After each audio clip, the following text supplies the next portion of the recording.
Bonjour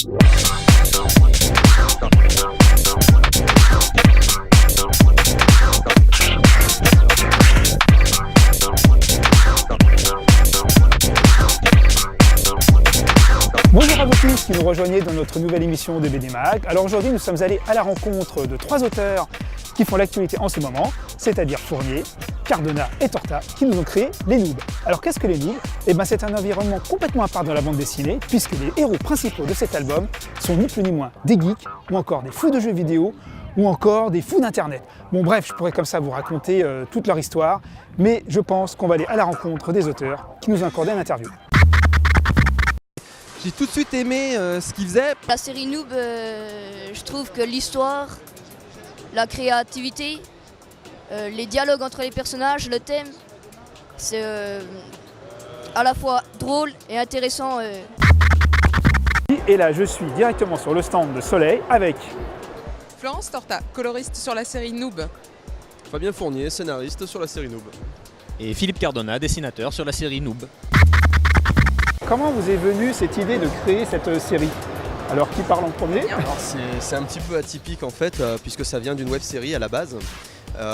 Et donc c'était l'envie de mélanger les genres à la base, donc de faire de l'heroic fantasy avec de la science-fiction, etc. Tout mélanger, et le jeu vidéo justifiait bien justement ce mélange des genres. Pourquoi ce nom, Noob? Alors le noob, est-ce que tu veux l'expliquer Philippe, toi qui connais bien? Je suis moi-même un noob, donc voilà, le noob dans le terme des jeux vidéo, c'est quelqu'un qui à la fois, c'est la différence avec un newbie. Le newbie c'est quelqu'un qui débute dans le jeu vidéo, donc forcément va être mauvais, mais il va progresser, il va apprendre et tout. Le noob, il pourra progresser, il pourra même monter ses niveaux et tout, il restera toujours mauvais en fait. C'est quelqu'un qui, même avec des années d'expérience de jeu, a toujours une mentalité de débutant en fait. Pour la couleur, alors moi je travaille depuis plusieurs années. J'ai travaillé des nombreuses années avec Lise, qui est coloriste sur beaucoup de choses chez Soleil. Entre autres, on peut quand même citer Landfust maintenant, ce qui n'est pas rien. Et elle m'a très gentiment formée et appris ce qu'il fallait faire pour faire une bonne couleur. Et c'est vrai que selon le projet qu'on fait, le choix de la couleur est important. Pour Noob par exemple, Noob, si des gens sont intéressés en nous regardant, c'est une BD très drôle, une vraie comédie qui commence tout jeune jusqu'à... Enfin je veux dire, on balaye des gens en dédicace entre peut-être 9 ans et 30 ans. Et donc moi mon rôle là-dedans, c'était d'essayer de faire passer tout le peps que peuvent avoir les acteurs dans la série. Et pour ça, ça demande cette palette qui est très colorée, etc. Donc moi j'ai juste essayé de retranscrire par mes couleurs toute l'ambiance qu'il pouvait y avoir dans la série et la bonne humeur qu'il y a. Les séries Noob, va-t-elle évoluer? Va-t-elle rester sur le MRPG? Va-t-elle passer à d'autres domaines de jeux vidéo? Alors elle a déjà un petit peu évolué avec le tome 4, puisque le tome 4 est une histoire complète de 36 pages, alors que les 3 précédents sont des gags.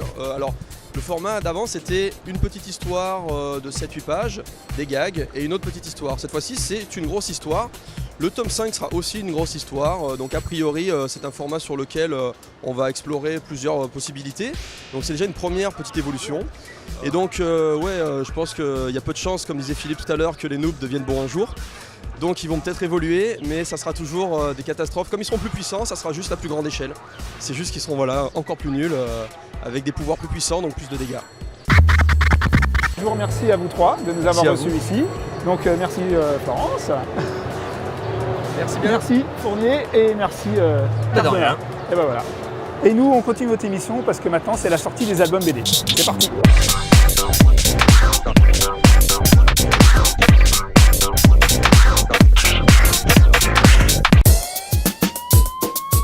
Toujours à la recherche des assassins de son ami Duan, Jaren ne possède qu'Amégrindis, le jour de sa mort.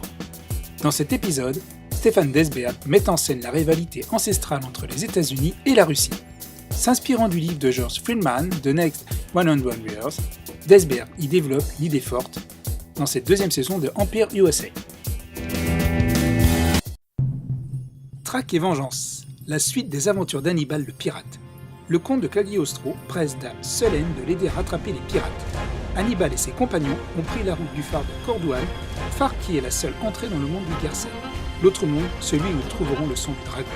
Le dénouement est proche, Hannibal et l'équipage du MacLear s'approchent du monde de Guercel. Trouveront-ils ceux qui sont venus chercher? Et voilà, Notre émission est maintenant terminée. Vous connaissez le principe, www.bdmag.fr. Et moi, je vous dis à la semaine prochaine. Ciao!